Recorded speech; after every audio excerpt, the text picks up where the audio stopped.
All right. We are live with yet another episode of All Watching, a St. Louis City SC podcast. I am Jake, joined by Justin, and we're all joined by this new, beautiful looking overlay. It's pretty bright, so I'm sure you all can see it, but hopefully you're all digging it.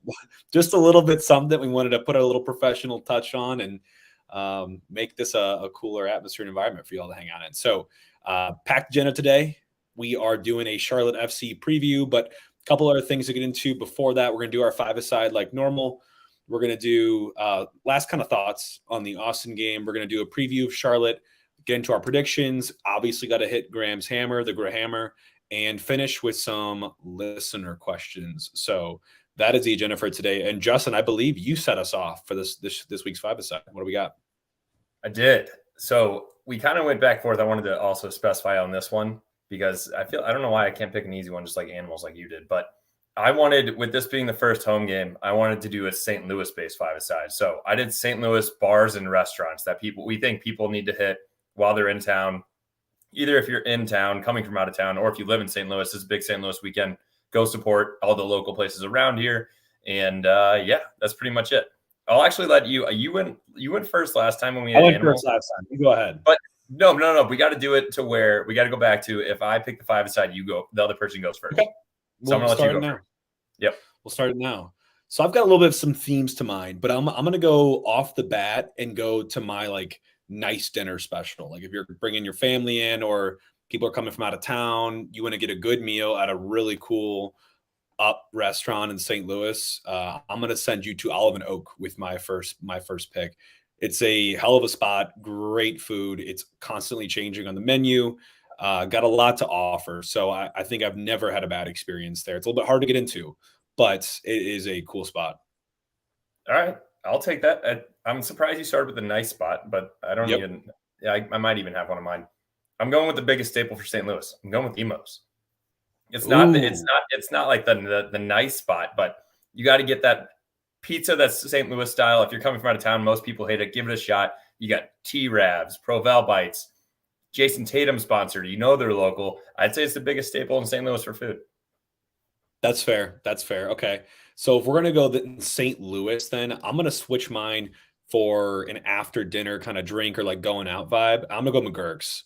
I think McGurk's is one of the most classic bars we have in here. I've never had a bad time at McGurk's. That place has actually good food as well if you're going to eat. But obviously great drinks, great patio, great people. It's Irish. We're all kind of a little bit Irish, I feel like. So McGurk's is my two spot. Okay, I'll take it. I will also then counter with another bar, just so we'll kind of keep it on the same theme. Okay. I'm going to go with Tam Ave in Dogtown. It is my favorite place, my favorite bar in St. Louis. They have an enclosed patio for the winter. It's a massive patio in the summer. They have over 70 beers on tap. They used to have Max Local Eats burgers in there. Now they have Nomad. I think they pretty much kept the same recipe. Tam Ave in Dogtown is the place to be when it's a nice day outside or just having a good day drinking, watching games. Good stuff.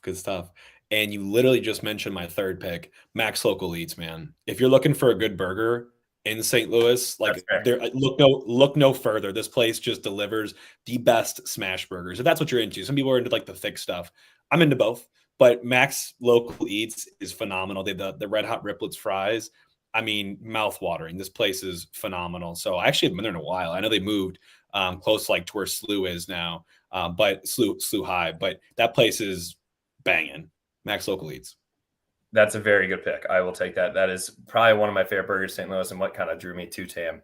But I'm going to stick with the food theme and bounce right back off you and go back to another St. Louis staple, Ted Drew's ice cream. And I don't care if it's a 100-degree day or it is as cold as it is this weekend in the mid-40s or whatever. I love that place. Frozen custard. Sorry, I got distracted by this guy James's dog's face. Emo's well played, sir. Thank you. Going back into Ted Drew's. Frozen custard, extremely thick, extremely rich. They have all different kinds. Support local, founded in the 1930s. I absolutely love it. That's awesome. That's a good one. I'm going to go to a little bit south here. And I'm going to go to the Italians, and I'm going to go to Gioia's. I'm a big sandwich guy. I think Gioia's has one of the best sandwiches. That hot salami will put some hair on your chest. for anyone lacking it, or more if you have some. So Joya's is a phenomenal place, and they have more than just a hot salami, but that's what they're known for. And the Hill is just a phenomenal place. I'm not going to say the Hill is my pick because that's cheating, but Joya's is incredible. Yeah, I kind of regret not having a place on the Hill on my list. That's tough. I will say I'm going to go to another staple. I'm taking all three big staples. I'm glad you didn't grab any of them. I'm taking the brewery. You can't come to St. Louis and not go to the brewery. And yes, it kind of seems like, oh, that's all encompassing, but it is. And it's still a location. So hits all of our boxes. Founded in the 1850s as a small brewery, you can take a tour there where you get to drink a day old beer where they literally brewed it that day. You can do the Foundry Lights as a date in the winter. It is an awesome place to be, and you got to go check it out with all the history there. Fair. No, that's iffy. I mean, it's kind of more of a place with some drinks, like they make and brew drinks. But you know what? I'll let it slide. You can take like Four Hands or something too. No, you can take another local like Schlafly. You can take any of them. All right. I'm comfortable. This is my last pick, right? So rounding out my pick, I'm actually taking a new up and comer, and I'm going to go with the Pitch. You and I have seen it. The Pitch Athletic Club and Tavern. This place looks really freaking cool, especially for anyone that likes soccer. They've got awesome memorabilia. The food is really unique and different. They have some crazy cool drinks too that I've never even seen before on menus. So I like the Pitch. I think it's going to be a staple for anyone going to City games. I had it on my list. It was not next on my list just because it's brand new. I know I've only been once. I am giving them extremely high props. I'm very excited to be there for pretty much every game before and after. But I'm going to go with my favorite sandwich place in St. Louis. I know you already took Joya's. People are probably think I'm going BCD. I'm going Graham Phone. And I think it's a mixture of, I like the number of options that they have there. I also love that they have a ton of local beers on tap. More of a vibe to say with, you could play pool. They have live music. It's in the Grove, so you can walk around and find other bars. So I love Gramophone. So list off your top five. Hit me with it. What's our recap? So I picked Olive and Oak, then I picked McGurk's, and then I picked Max Local Eats, then I picked what was my fourth pick? I know I picked the Pitch as my last pick. My fourth pick was Joya's. Joya's. I was about to say, you forgot your one sandwich place. I got it. Yep, I did Emo's, Tame Ave Bar, Ted Drew's, The Brewery, and Gramophone. I think this is going to be another slapping dub for me, but we'll see how it goes. We'll see. All right, we're off of five-a-side. Hopefully you all enjoyed that. Let's get into final thoughts on Austin as we lay this one to bed. I'm not ready to really hang it up yet. I always relish that memory of being there and experiencing that. But actually, a couple of things kind of came up after we recorded our podcast, which thank you all for tuning into. We had a good little fun there. Justin, lips looking pretty solid today. But a couple of things to hit back on. One, you guys showed up. Social media stats for the club at St. Louis City were first in impressions, first in the social value created by those impressions, and second in total engagements for all of the MLS this past weekend. So credit to you all. That's unbelievable. Hopefully we keep that traction up and maybe even up it for this next weekend in the home game.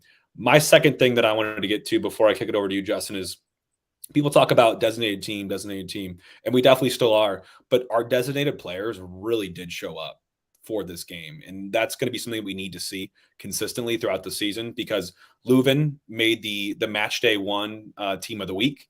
He had an incredible game, pulling the strings in the midfield, kind of neutralizing some of their midfield threat. Obviously, Klaus got the goal. He was named to the bench of match day one team of the week. So impressive for him.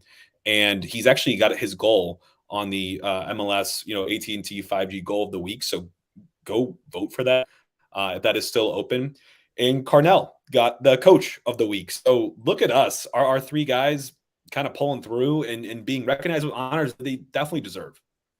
Absolutely. And I think that's one of the other takeaways is we went toe to toe with a contender. I would say Austin is definitely going to be one of those teams that'll be in the playoffs and making a push just like they did last year. And it's impressive for us to go on the road in an atmosphere like that and how packed and how loud it was and come home with a victory, much less not a tie or anything like that. I'll also say we are the second expansion team in league history to go on the road against a non-expansion team and win the inaugural game, which is huge. And then we also moved up from 29th in the MLS Power Rankings to 19th. So always looking up. I'm just excited. We're not overreacting here. That's just all objective stuff. That's all just been published. It's out there. We'll see if that sticks. But hey, let's recognize greatness when we experience it. And that first game was nothing short of great. So let's take that momentum into next week, which takes us to our preview for Charlotte FC. So Charlotte, they're the newest expansion team outside of us. They were on their first season last season, and they had what I would call a very kind of like type season last year, where they were in contention for a playoff spot when you think about it. So Charlotte ended up with 13 wins, 18 losses, and 3 draws, and they ended up 6 points off of the playoffs. But that was the old playoffs. And when you think about it now, they actually would have qualified into that 9th spot, which would have the play-in game for this year's playoffs. So not a bad season, especially for an expansion side. But they definitely wanted to do more. They actually, they relieved their coach midway through the season. So a lot of turnover, not a beautiful season from them, but not awful either. Yeah, completely agree. I think one thing to note with those 13 wins, 18 losses, 3 draws, they were 3-12-2 in away games. So looking ahead to the game coming in, they were absolutely awful on the road, only getting 3 of their wins and 12 of their losses. So 18 total losses and 12 on the road. They're a big home team, and you saw that in their game. I think they had an attendance of like 69,000 fans in their game this past weekend. So they definitely like to show out, but I think they're not, if they do show out on the road, they're not very loud. So I think we can absolutely take it to them. Yeah. I mean, in checking back into this year, so they're 0-1 to start the season. We actually do have a little bit of history with them already, even though it's not playing related. They were the ones that actually traded up to get our number 1 overall pick in this year's draft. And they ended up selecting a center back named Hamadi Diop, who's not even on their first team yet. But we ended up receiving the number 20 pick and a ton of GAM, I believe about 450,000 in GAM.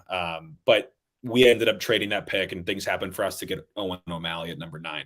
But either way, like you said, Justin, they opened up to a phenomenal crowd, the biggest crowd in the MLS so far this season. And that outdid Atlanta. Everyone talks about Atlanta, but Charlotte likes their soccer. So kudos to them. I'm sure they'll be bringing a decent, at least, away contingent. But ultimately for them, that 0-1 loss, the Revolution, pretty disappointing considering how statistically even they were during the game. I know, Justin, you pulled some stats on that.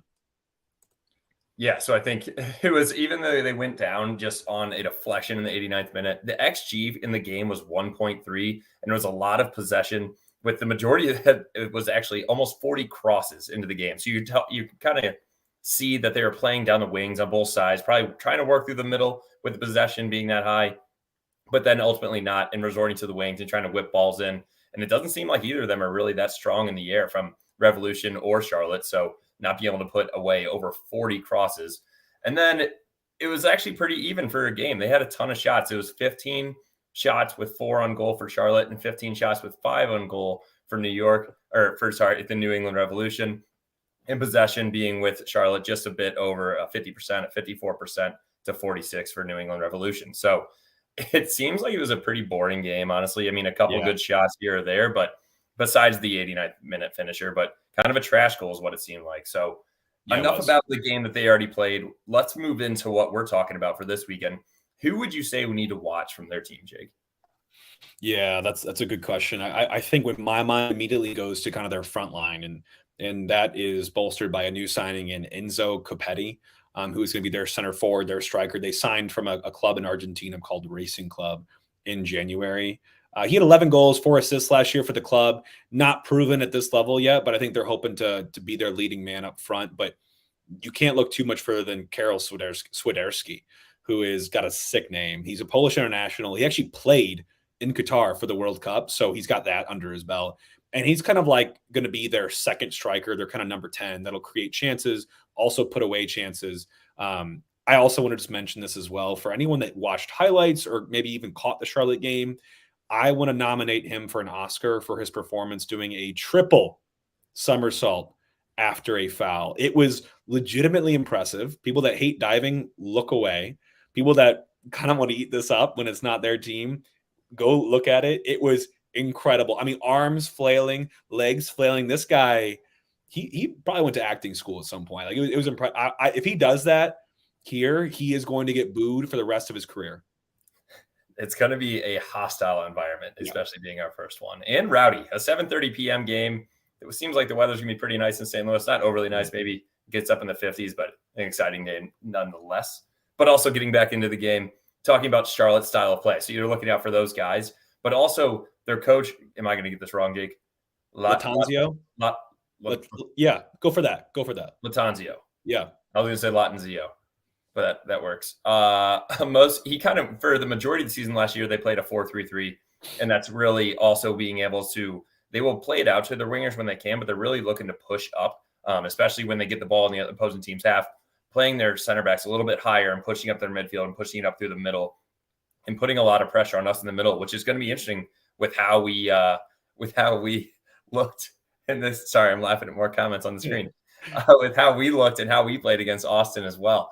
So I think it's going to be who can win the battle in the midfield and then go from there. And then if it gets pushed out to the wings, we obviously showed that we can beat people one-on-one in the wings and get balls in to Klaus and finish from there. So I'm not overly concerned with their playing style. Yeah, I think we could match up pretty well with this system. I know they can also kind of shift into like a 4-2-3-1, sort of like how we play too, but just a little bit different. They have some more advanced kind of central midfielders. So we'll see. I think this is going to be a big matchup for us, and there's some big storylines that kind of follow this game. We kind of already hit on maybe a couple of these, but I'll start with Charlotte. They need to start getting results. They had like I said, a tough season last season. I think they underperformed what they were looking for, not making the playoffs and just kind of missing out. And they already kind of started the season off with that one game where they just kind of couldn't get it over the line, literally. So they don't want to get into this theme of almost kind of getting there. So they need to start getting some consistency. And they strengthened their squad. They made some big investments, especially down the spine of the team, center back, central midfield, and the forward. We already mentioned Enzo Capetti. So they're strengthening, they're investing. It's got to start coming through at some point. So they also have the emotional elements. And I know, Justin, you and I were chatting about this when it did happen, but they lost one of their players in the offseason, Anton Walks, in a terrible, terrible accident. And, while no one ever wishes for those kind of things to motivate folks, there is something to be said where, like, they probably want to play for Anton and for his family and for his legacy. So there's that probably like chip on their shoulder, like that element of, we want to do this for him and for his career and everything that he gave us. So they have that kind of following them as well. Yeah, and I would say that's going to bleed into they're looking to, like you said, already get a result. They're going to be coming into a very electric energy stadium, and they're going to be flying around as well. So I think we're going to need to weather the storm at the beginning, talking about some of the trends that we're going to need to see. Like we said, first ever home game, high 51, low of 32. So I think by the time game rolls around at 7:30, might be a little chilly. But I think we need to keep our momentum and keep our upbeat pressure that we gave in Austin and bring that home, which I don't think is going to be hard for the guys playing in front of their fans for the first time. Then also, can Nelson and Hebert and our center mids protect the left-hand side? You put a stat in here, Jake, that Charlotte attacked 50% down, or 50% of the time down the right-hand side. Yep. During this past game, yep. This past game. So starting to look at tactics, I'm sure Bradley Carnell's all over that. We'll kind of move and change our lineup in that sense for that. And we'll get into starting 11s here in a little bit. And then also I would say, can we win aerial balls in the box, especially on both ends of the field? I know you have an ear more on the defensive side, but I feel comfortable with Tim Parker back there and the boys getting up, but also being able to do it on the offensive side on corners and balls being driven in, especially if we are playing through the wings. And then one more kind of cool thing for City is that Taylor Twellman's going to be on the call. And they're flying in Don Garber, the commissioner of the MLS. So It's going to be a very, very high profile game. Game. Yes, it will. And Keith, thanks for the comment here. I actually really like this one. I hope not. So Keith asking the question, with emotion being super high from the win last week and this being our first ever home game, do you think we'll have to be on guard for having a potential letdown game?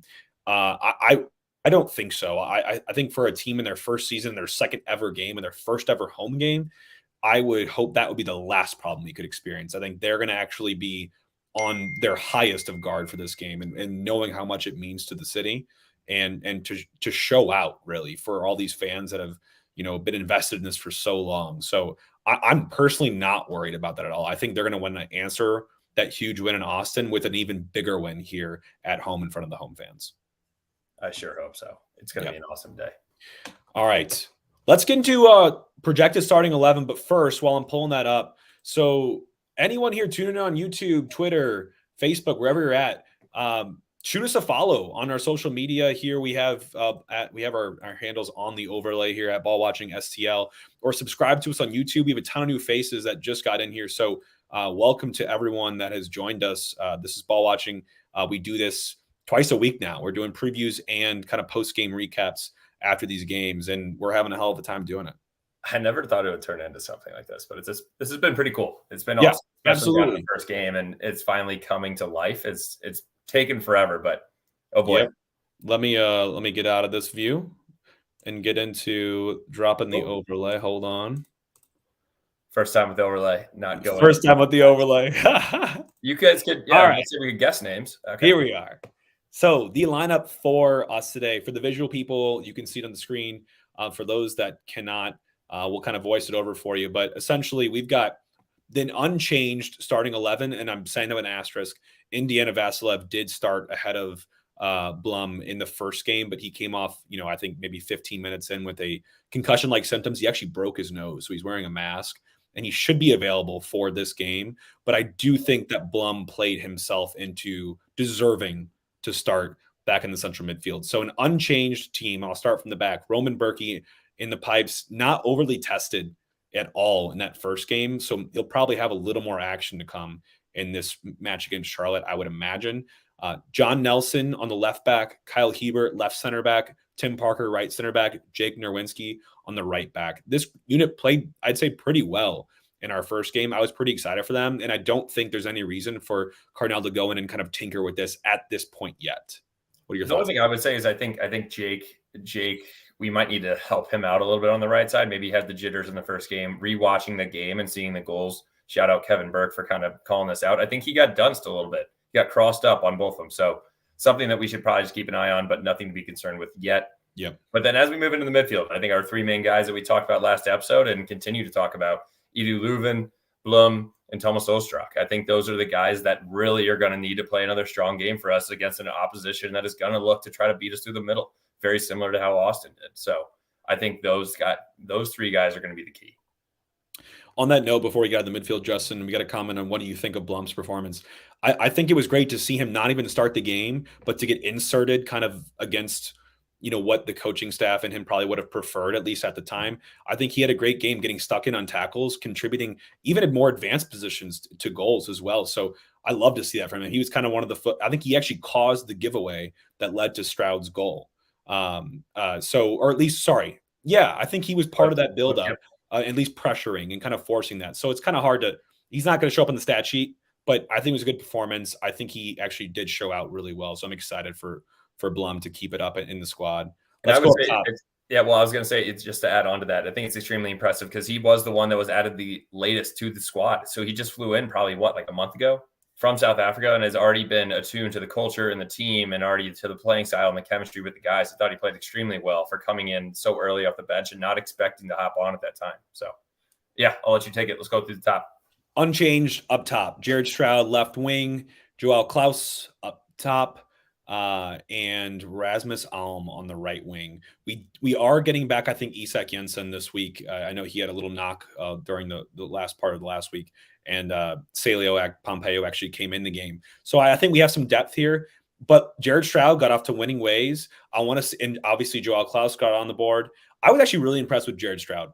Some people were kind of talking him down on some of the shows we talked to Justin and some of the previews for this first season. But I actually really enjoyed his first performance. And I want to see a little bit more from Rasmus Alm.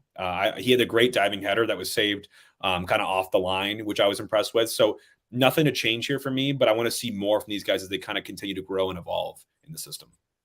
Yeah, I completely agree. And as you kind of take this back down, Jake, I got a couple listener questions that were related to the starting 11, so I'll touch on those. Any surprise starters for the home opener from Jake or any changes to the line from Rob? No, I kind of, as we talked through, I think we both thought that Blum would start. So I think from what we thought last episode, it'll stay consistent. And then that was the other question from Brendan. Do you think Blum will start? And we definitely think so now, especially with injury to Indiana Vasilev. But also one last kind of specific question that I wanted to loop you in on this one, Jake, from Eric. Prediction for how Stroud will play now that we aren't playing his former team, which I think is very important. I think he definitely had a chip on his shoulder. And you saw, I don't know the reasoning behind it, where he wore was it an away jersey inside I think out? it was just jersey swap. I think it was just jersey swap. And he just didn't want to. Okay, all right. Yeah. Some people thought that was like him being real. Like, I think that was all Austin fans. But no. What do you think? What do you think about him coming home and not being back in Austin and having that energy just free flowing? I'm not worried. I think you jump from one thing to the next. And I think that definitely was probably a motivator for him to go off with a bang on this first go around for his new club. But, move on. He scored his goal. Now he's going to play in front of his new home crowd that already probably loves him because of what he just did in the last game. So now it's time to make new fans and to show up on our field at City Park. So I don't think so at all. I think he should hopefully be able to maintain the same performance that he had at Austin. I completely agree. I think that's a great take. Now, let's let you get into how would you describe what you think the game will go like, and then kind of finish out with your prediction. Yeah. So from a fan's perspective, obviously we're going to be there, ear ringing, heart pumping, hand clapping, just going nuts at every kind of offensive possession or defensive clearance. This city is ready to erupt. So that's from the fans' perspective. I don't think this is going to be an easy one for us, but I think if our midfield can limit some of their attacking threat and our defense can kind of take care of the crosses, I think they had like 40 crosses in the first game. I think we have a great chance to win this one. The forward line is my least worry right now. I think we'll be able to get on the board against Charlotte, and I don't think it'll be overly difficult at this point. But I do worry about some of their threat, but I do think we're equipped to nullify that. So that is my prediction. I see this one kind of being more of a nail biter, though. A little bit closer down to the wire, and hopefully us protecting some sort of lead. Okay. And then what are you going to say for the actual take?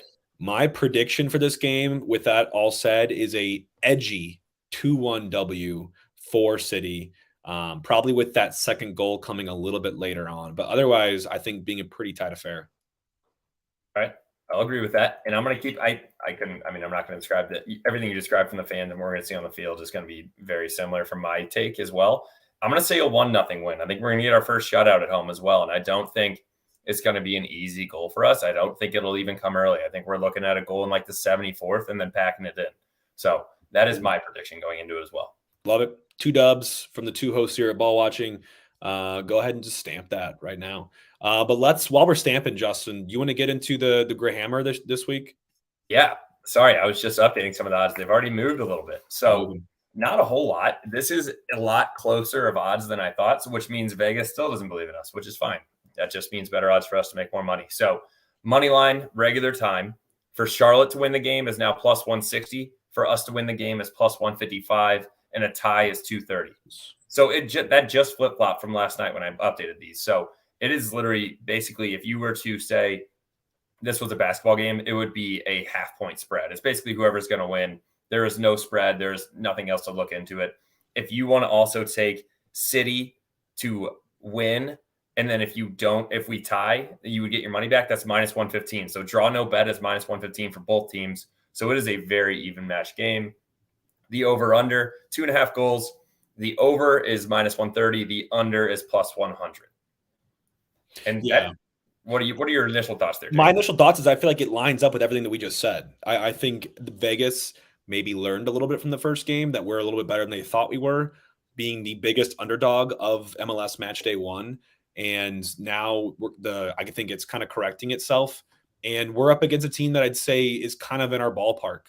They're looking to make the playoffs this year. I think we're looking for the same. They're looking to have a better expansion kind of season than they had last year. So I think it's going to be a really tight game. So that I think it totally lines up. I mean, there's margins like very, very slim between these two teams. But knowing us, defeating Austin last week, I feel like anything's possible with this team. Right now, we've already proved that going to Austin and beating them in our first ever game. So who knows? It could be anything, but I do think Vegas is on the right track with this one being a very close game. I completely agree. And I think with it being close, my Grahammer, I'm actually taking the under 2.5 in this game, Jake, at plus 100. I think if my prediction is correct that we win 1-0, obviously that hits. I could see us shutting them out again, or maybe a 1-1 game. And honestly, looking at the odds, you can bet correct scores. 1-1 is plus 425, and that's the best odds you can get, or the shortest odds. Every other bet is plus 700 or worse. So I think Vegas also kind of sees that happening. And if you want to sprinkle a little bit extra on there, St. Louis to win 2-0 is plus 340. So for us to win 1-0, 2-0, 20-0 is plus 340. So I think that's another sprinkle you can throw on there. I'll probably be hammering the under 2.5. And also, I'll probably take the safer line with City draw no bet at minus 115. Good stuff. All right, let's finish out with some listener questions. We've got quite a few here, so we'll try to get through as many as we can, but I know we're getting to the half hour here. But we got a question from Thomas on Twitter. Are you expecting this? Ostrak received an early booking in our first game against Austin. Are we expecting his play to be really that different against Charlotte, given that he'll be playing probably a little more unafraid of a red? I have another comment down here about Ostrak and kind of some similar worry about him having some of the least goal potential in our first game. Ostrak, I'm not worried about. And that question was from Joseph. So Joseph and Thomas, thank you for submitting. I'm not worried about Ostrak. I do also recognize that he wasn't the biggest focal point in that first game. And I think it's going to take him time. I think he's still very young. And I think we ended up having some really great outside play from our wingers. And we had some great hold-up play from Klaus. And for some reason, one reason or another, Ostrak didn't really have to factor too much into that. I still was impressed with some of the performances he had on the ball. So one to watch for sure with him. We had another question, Justin. I'll give this one to you. We also saw John Nelson get exposed a couple times on the left back side. This question coming from Tyler. When do you think Selmir Pijo, our first ever signing, might get a look? I think it's too early right now, Jake. Yeah. I think we looked well. You obviously aren't going to make a change after winning on the road, even if he got exposed. I think we just kind of update our playing style. And I think you mentioned on here that, or will Leuven and Bloom kind of pinch over more? So I think that's what's going to happen. And you're going to have to help your guys out, but it's too early for us to make changes like that, in my opinion. Agree. Final couple questions. What signings would we need to make to be considered legitimate playoff contenders? Contenders for the playoffs? None. I think we should be contending for the playoffs. Now, to be contenders for the MLS Cup, I think we would probably need quite a few signings, and we still have some space to do so. Specifically, my mind goes to the central midfield to reinforce. Because I'd say right now we're like an injury or two away from a bit of a crisis. If Leuven or Blum go down, I know we have Indy Vasilev waiting in the wings and healthy and a great player at his own right. I do worry about the depth in that position. And we have some young talent with Miggy Perez there, but I think there's a little bit of a drop off. So I think that's the place that I want to reinforce first. I would agree with that. And then we have two more. I'll take this one. I think it's the easiest one. Who is the toughest team we'll play this year from Stu? That's going to be LAFC at LAFC by far.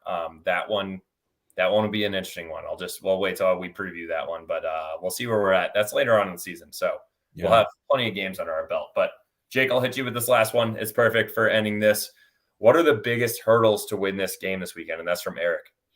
Biggest hurdles to win this game this weekend is, I think, when we get our chance or chances, we need to take them. I think our defense proved pretty stout last week, despite those 2 goals. I don't really fault the defense overly on those 2 goals. So I still am yet to see them just get totally dismantled Austin did have 2 good goals, but I think for us, when we get our chance, whoever it is, Klaus, Ostrak, Stroud, Tim Parker in a corner, it needs to count. Yeah, I completely agree. I would say the one other thing that we need to do is be careful with the amount of energy that we're going to be bringing. This is going to be an extremely loud stadium the way that it's built. It's going to be packed. It's sold out. You can't get a ticket unless you're buying resale for an extremely high price. These guys need to make sure that they take that energy and use it correctly and don't expel it that early on in the game, and make sure that we don't give up anything early and kind of take the wind out of our sails. So let's close out the first half as well. Please. I cannot do another goal like we gave up in Austin. No late goals. No late goals and no more time from us. That is all we have today at Ball Watching, a St. Louis City podcast. Like we said before, I am Jake, joined by Justin, and we are just getting started on this season. Thank you all for tuning in, and we will catch you on Saturday. We will be at the pitch. Come to the pitch. It's going to be cool. It was my 5th round draft pick, a steal, I think.